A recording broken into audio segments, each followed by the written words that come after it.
அப்பனே விநாயகரே, எனக்கு நல்ல புத்தி அறிவை கொடுப்பா. எனக்கு இந்த திருட்டு புத்தி என் கூடவே வந்துடுதுப்பா. அது ஏனே தெரியல. நானே திருடக்கூடாதுன்னு மனசால நினச்சா கூட இந்த கையை சும்மானே இருக்க மாட்டேங்குதுப்பா. அதுக்கு நீதான்ப்பா நல்ல புத்தி அறிவை கொடுக்கணும். அப்பனே உன்னை நம்பிதான்ப்பா இருக்கேன். அப்பா கடவுளே.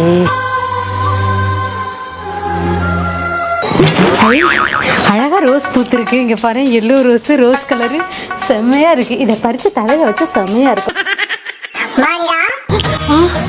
அப்படியே விநாயகரே, என்ன உன்னோட அருள்? வேண்டுற உடனே கண்ணு முன்னாடி வந்துட்டியே அப்பா. இந்த பூக்கள் எல்லாம் எனக்காக வைக்கப்பட்டது. உன் கைவசத்தை என்னிடமே போட்டு காமிக்கிறாய். அதான் சொன்னனே, உனக்கு அருள் தரலாம் என்று தான் நினைத்தேன். ஆனால் நீ நிற்பதை பார்த்தால் என்னோட அருள் குறைந்து விடும் போல தெரிகிறது. தண்டிச்சிடாதப்பா. நீ